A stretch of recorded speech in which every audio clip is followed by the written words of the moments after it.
Hello दोस्तों, मैं रोहित गर्ग ज्ञान वेदिका में आपका बहुत बहुत स्वागत करता हूं। तो जैसा कि दोस्तों हम लोक देवताओं के बारे में बात कर रहे हैं, इसी क्रम को आगे बढ़ाते हुए हम अपने नेक्स्ट लोक देवता पाबू जी को लाते हैं। पाबू जी के बारे में आप सब लोग अच्छे से जानते भी हैं, क्योंकि हमारे घरों में या हमारे आसपास में यहाँ ये जो हमारे आसपास का क्षेत्र है, यहाँ पर पाबू जी के मंदिर या पाबू जी को पूजा जाता है।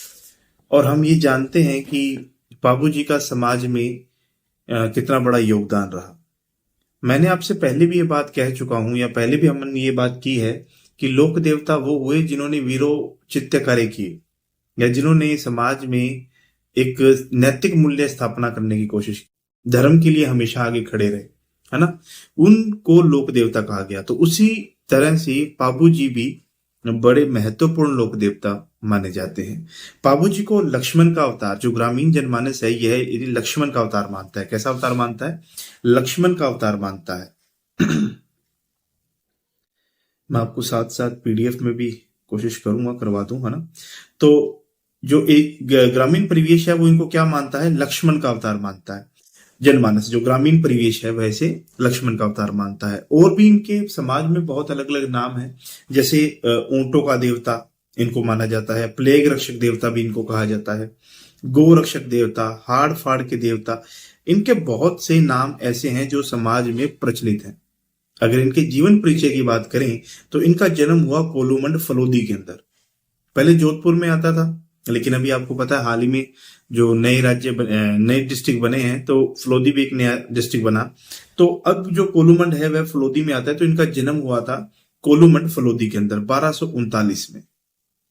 चैत्र अमावस्या थी उस दिन, जिस दिन इनका जन्म हुआ 1239 में। इनका अगर टाइम पीरियड है, ये जीवन काल देखे ना, तो 1239 में इनका जन्म होता है और 1276 के अंदर अपने बहनोई जींद राव खिंची से लड़ते हुए ये मतलब वीर गति को प्राप्त हो जाते हैं। जीवन परिचय को आगे बढ़ाते हैं तो हमारे पास में एक नोट आता है, वो ये है कि मोहनोत नैन्सी और कवि मोड़, आशिया मोड़ जो थे, महाकवि थे आशिया मोड़ जी और मोहनोत नैन्सी जी, इन दोनों के अनुसार एक बात है कि इनका जन्म जो है कोलूमंड में नहीं हुआ। वो ये कहते हैं कि बाड़मेर के अंदर लगभग 8 कोस दूर एक खारी खावड़ नामक स्थान है। कहां पे? बाड़मेर में लगभग 8 कोस दूर एक गांव है जिसका नाम है खारी खावड़। उसके पास में एक गांव है जिसका नाम है जूना। जूना के अंदर इनका जन्म हुआ और ये कहा जाता है कि ये अप्सरा के गर्भ से पैदा हुए, मतलब इनकी जो मां थी वो अप्सरा थी। ऐसा हमें मोहनोत नैन्सी या महाकवि मोड़ जी के द्वारा देखने को या सुनने को मिलता है। बाद में अगर बात करें इनके पिता की, तो मैं आपको ये बताऊं कि पाबू जी जो थे ये राठौड़ थे, मारवाड़ के राठौड़ वंश से रिलेटेड थे, राव सिंहा के वंशज थे। और आस्थान उनके पुत्र थे और राव दुहड़ के भाई थे। आस्थान हम मारवाड़ में जब पढ़ते हैं तो आस्थान के बारे में पढ़ते हैं और राव दुहड़ के बारे में भी पढ़ते हैं। और राव सिंहा के वंशज थे क्योंकि वे मारवाड़ में राठौड़ों के आदि पुरुष भी माने जाते हैं। तो इनके पिता का नाम था राव धांधल देव जी राठौड़। राव धांधल देव जी राठौड़ जो थे वो इनके पिता थे। इनकी माता का नाम कमला दे और इनकी बहन थी सोहनाबाई, जिनको पेम दे के नाम से भी जाना जाता था। सोहनाबाई की शादी या विवाह जो हुआ वह हुआ जायल नरेश जींदराव खिंची के साथ में। जायल नरेश जींदराव खिंची के साथ में इनका विवाह हुआ। इनके भाई जो कि बूढ़ो जी और इनकी जो भाभी थी यानी बूढ़ो जी की जो पत्नी थी उनका नाम था केसर कंवर। देखो इनकी भाभी का नाम है केसर कंवर। इनके पास में जो घोड़ी थी उसका नाम था केसर कालमी, ध्यान रखिएगा, ठीक है। केसर कालमी जो घोड़ी थी वह इनको देवल चारनी ने दी थी और देवल चारनी जो थी वो बिंगियानी गांव बालोत्रा की थी, ठीक है ना। पत्नी की बात करें तो इनकी पत्नी का नाम था सुप्यार दे, जिनका दूसरा नाम हमें देखने को मिलता है फूल दे, फूलम दे भी कहते हैं, है ना। सुप्यार दे या फूलम दे ये सूरजमल सोडा जो कि अमरकोट के थे उनकी पुत्री थी। सूरजमल सोडा की पुत्री थी सुप्यार दे या फूलम दे। और उसके बाद में इनके गुरु थे समर्थ भारती। इनके गुरु का नाम था समर्थ भारती।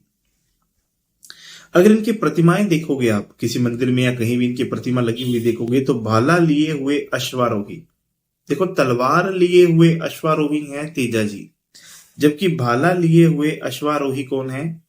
हमारे बाबू जी हैं। और दूसरी इनकी जो खासियत है, इनकी जब प्रतिमा देखोगे तो इनकी जो पाग है वह बाईं ओर झुकी हुई मिलेगी आपको, हाथ में भाला मिलेगा और पाग जो है वो बाईं ओर झुकी हुई मिलेगी।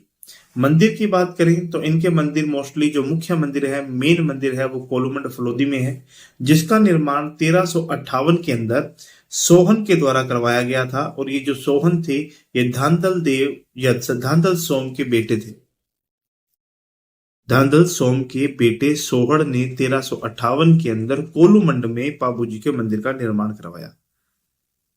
अगर बात करें इनके फड़ की, देखिए कोई भी लोक देवता है उनका जो जीवन परिचय है जो फड़ के माध्यम से बांधा जाता है।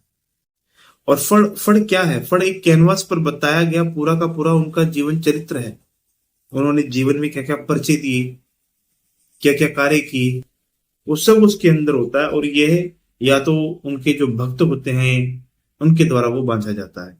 तो इनकी अगर बात करें तो पाबू जी की जो फड़ है वह रावण हत्थे वाद्य यंत्र के साथ बाजी जाती है। रावण हत्था एक वाद्य यंत्र है, उसके साथ में इनकी फड़ का वाचन किया जाता है।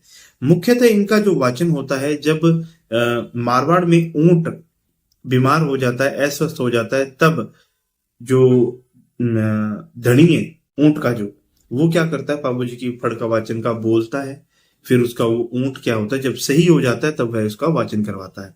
वाचन कौन करता है? तो नायक जाति के द्वारा इसका वाचन किया जाता है। सर्वाधिक लोकप्रिय फड़ अगर पूछ लिया जाए कि राजस्थान में सर्वाधिक लोकप्रिय फड़ किसकी है तो बाबू जी की है। और सबसे छोटी फड़ पूछ लिया जाए तो वह भी सबसे छोटी फड़ किसकी है?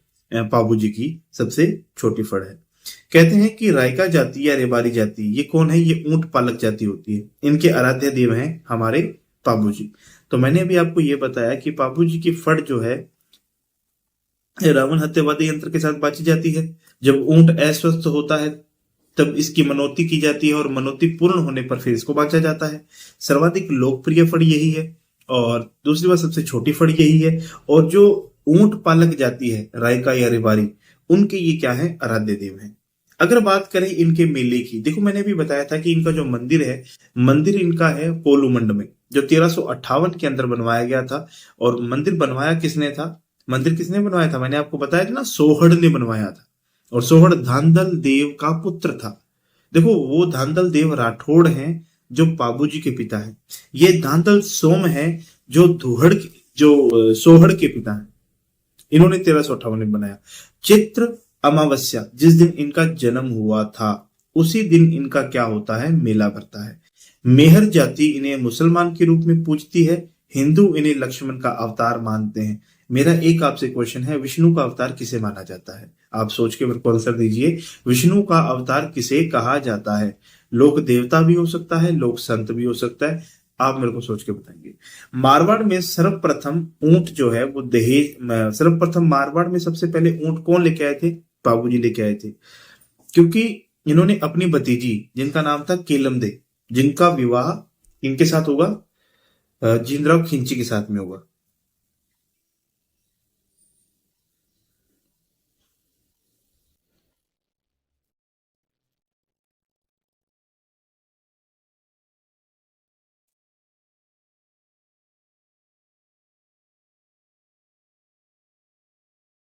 मारवाड़ में सबसे पहले ऊंट लाने का श्रेय इनको ही मिलता है। दहेज में इन्होंने ऊंट दिया था किसको? अपनी भतीजी को, जिनका नाम था केलमदे। ये केलमदे वही हैं जो बूढ़ो जी की बेटी है, ठीक है ना। बूढ़ो जी इनके भाई थे और केसर कंवर जो थी वो इनकी भाभी थी। अब बात करते हैं थोरी जाति। थोरी जाति के आराध्य देव हैं ये। क्यों है? उसका कारण था आना बघेल जो था एक शासक था, उसके साथ बगोड़े सात थोरी भाई थे जो बगोड़े थे और वो इनकी शरण में चले गए थे बाबूजी की। तो बाबूजी ने उनको अपने शरण में रख दिया और जब शरण में दिया तो अब वो क्या हो गए? थोरी जाति के आराध्य देव हो गए। अब उन सातों भाइयों के नाम हमसे पूछ लिया जाए तो सबसे पहले है चांदा, देवा, पहला है चांदा, दूसरा देवा, तीसरा खापू, चौथा पेमा, पांचवा खलमल, फिर खंगार और फिर चासल। याद रह जाएगा, चांदा, देवा, खापू, पेमा, खलमल, खंगर और चासल। ये 7 भाई थे। चांदा, देवा, खापू, पेमल, खलमल, खंगार और चांसल। देखो, एक तो है खलमल, एक है खंगार, एक है चांसल। चांदा, देवा, खांपू, पेमा, ये तो याद हो गया। चांदू, पेमा, अच्छा, चांदू, देवा, खांपू, पेमा, चांदू, देवा, खांपू, पेमा, चांदू, देवा, खापू, पेमा, चांदू, देवा, खापू, पेमा, ये 4 याद हो गए। खलमल, खंगार और चांसल, खलमल, खंगार, चांसल, खलमल, खंगार, चांसल। तो ये 7 हमारे जो थे थोरी भाई थे जिनको इन्होंने संरक्षण प्रदान किया था। 1276 के अंदर क्या होता है, इनकी शादी हो रही होती है बाबू जी की, 1276 में। तो बाबू जी की जब शादी हो रही होती है, विवाह हो रहा है, फेरे चल रहे हैं, तो फेरे में क्या हुआ है कि पूरे फेरे नहीं हुए, 3.5 फेरे हुए। क्योंकि जब ये केसर काल में घोड़ी लेके आए थे देवल चारणी से, तो देवल चारणी ने एक बात कही थी उनसे कि मेरी जो ये घोड़ी है ना, ये मेरी गायों की रक्षा करती है, और जब भी ये हिनहिनाए तब आपको आना पड़ेगा। तो बाबू जी उनको वचन दे के आए थे कि जब भी ये घोड़ी हिनहिनाएगी ना, मैं वहां से, मतलब मैं आपके पास में हाजिर हो जाऊंगा। तो कहते कि जब बाबूजी शादी में 3.5 फेरे लिए, तो इतने में क्या हुआ, जो केसर काल में ये हिनहिनाई, जब हिनहिनाई तो ये 3.5 फेरे के बाद में खड़े हो गए। तो ध्यान रखिएगा कि ये जो है, जो बाबूजी के भक्त होते हैं, ये 3.5 फेरे ही लेते हैं। फिर क्या हुआ, वहां से ये चले, देवल चारणी की गायों को बंधक बना लिया था किसने, जिंदराव खिंची ने। उनके साथ इनका युद्ध होता है देचू नामक स्थान पे, और उस युद्ध के अंदर इनको वीर गति प्राप्त हो जाती है। और इस युद्ध का जो वर्णन है वो मोहनोत नैनसिरी ख्यात में आपको देखने को मिलेगा। जो ये पूरी घटनाक्रम है 1276 के अंदर जो ये घटना हुई देचू गांव जो युद्ध क्षेत्र में, तो उसका पूरा वर्णन जो है मोहनोत नैन्सी ने किया था, मोहनोत नैनसिरी ख्यात में। जब ये वहां पे वीर गति को प्राप्त हो जाते हैं, तो इनकी पत्नी जिनका नाम होता है फूलम दे, वो इनके वस्त्रों के साथ में सती हो जाती है। इनके भक्तों के द्वारा एक नृत्य किया जाता है इनको रिझाने के लिए, इनको मनाने के लिए, इनको खुश करने के लिए, थाली नृत्य। थाली नृत्य का संबंध अगर पूछ लिया जाए तो बाबूजी से। दूसरी बात, वचना यानी यशोगान, बाबूजी धनी राव वचना, ये भी पूछा जाता है। ये किसके द्वारा किया जाता है, तो थोरी जाति के द्वारा किया जाता है। लेकिन इसमें जो खासियत वो ये है कि वाद्य यंत्र सारंगी है। फड़ का वाचन रावण हत्या के साथ में, यशोगान का गुणगान जो है वो थोरी जाति के द्वारा सारंगी पे किया जाता है। लेकिन फड़ वाचन का जो काम है नायक जाति के द्वारा किया जाता है, रावण हत्या के साथ किया जाता है। अब इनके इस युद्ध के अंदर देचू गांव के अंदर 5 सहयोगी सरदार थे। पहला चांदा नायक, डेमा नायक, हरमल रेवाड़ी, सलजी सोलंकी और सावंत जी, ये 5 इनके सहयोगी सरदार थे जो हमेशा इनके साथ रहते थे। चांदा, डेमा, हरमल, ये तो नाम याद रहेगा, सलजी सोलंकी और सावंत जी। चांदा नायक, डेमा नायक, हरमल सिरेवारी, चांदा, डेमा, हरमल, सलजी सोलंकी और सावंत जी, ये 5 सहयोगी इनके सरदार थे। बाद में बाबू जी की जब वीरगति को प्राप्त हो जाते हैं, तो इनका भतीजा है जो बूढ़ो जी का बेटा है, जिनका नाम है रूपनाथ जी, जिनको जरडा जी के नाम से जाना जाता है। वे क्या करेंगे, इन जिंदराव खिंची को मारेंगे और मतलब बाबूजी का जो बदला है वो लेंगे। कहते हैं कि बाबूजी ने गोरक्षा के लिए हमेशा सदैव कार्य किए हैं, और उसी क्रम के अंदर पाटन के मिर्जा खान थे, उनसे भी इन्होंने क्या किया था, गोरक्षा हेतु युद्ध किया था। अब बात करते हैं इनके साहित्य की। लगभग ऑलमोस्ट बाबूजी के बारे में जो मेन बातें थी या जो क्वेश्चन से आते हैं जो पेपर में, उससे रिलेटेड हमने सारी बातें कर ली हैं, है ना। अभी अब हम इसके साहित्य के बारे में देखते हैं। साहित्य के बारे में क्वेश्चन पूछा जाता है। देखो पाबू जी के बारे में काफी चीजें हैं। छंद है, दोहे है, प्रकाश, गीत, सोरठे, रूपक, बाता, ये सब अलग अलग कवियों ने लिखी हुई हैं। अगर छंद की बात करें तो बीठू मेहा के द्वारा लिखे गए थे। छंद किसने लिखे? बीठू मेहा के द्वारा लिखे गए। दोहे लिखे लघराज ने। छंद मीठू बेहा ने लिखे तो दोहे लिखे लघराज ने। प्रकाश लिखे मोड़िया जी। प्रकाश किसने लिखा? मोड़िया, आशिया मोड़ जी ने, है ना। प्रकाश लिखे आसिया मोड़ जी। गीत गाए बांकीदास, तो गीत किसने गाए हैं? बांकीदास जी ने। बाबूजीरा गीत किसने गाए? बांकीदास ने। सोरठा कहे रामनाथ। सोरठा कहे रामनाथ, सोरठा किसने कहे हैं? रामनाथ कविया ने कहे हैं।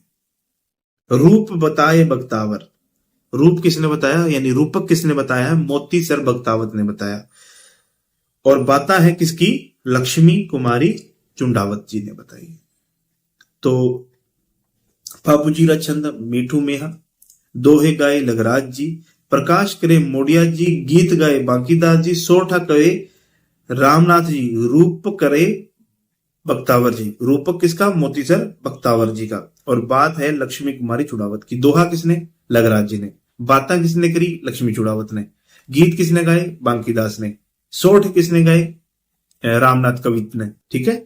और प्रकाश है आसिया मोड़ जी का। और रूपक किसका है? बख्तावर जी, मोतीसर बख्तावत जी का। और बाता है लक्ष्मी कुमारी चुड़ावत जी की। तो ये हमारे पाबूजी हुए। अपन ने पूरे अच्छे से पढ़ लिए पाबूजी। देखिए अपन रोज लोक देवता या जो विभिन्न टॉपिक हैं वो थोड़े थोड़े करेंगे, ज्यादा नहीं करेंगे। आपका इंटरेस्ट भी बना रहेगा, ज्यादा लंबी क्लास भी नहीं होगी। और जैसे ये लोक देवता पूरे होंगे तो मैं इसके साथ साथ आपको जो एग्जामिनेशंस में जो बहुत सारे पेपर हुए हैं उनमें बहुत सारे क्वेश्चन भी आए होंगे, तो आपकी एक ऑप्शनल सीरीज भी मैं शुरू करने वाला हूं जिसमें बहुत क्वेश्चन अपन करते चलेंगे, ताकि हमें ये पता रहे कि किस तरह के क्वेश्चन आ रहे हैं और किस तरह से हमें तैयारी करनी है। ठीक है। तो आप मेरे साथ बने रहिए इस चैनल पे, और आप इसे सब्सक्राइब कीजिए, लाइक कीजिए, है ना, शेयर कीजिए और सहयोग कीजिए कि ज्यादा से ज्यादा ये वीडियो है ये उन तक पहुंच पाए जो तैयारी करना चाहते हैं और इस क्षेत्र में सफलता प्राप्त करना चाहते हैं। धन्यवाद। जय हिंद, जय भारत।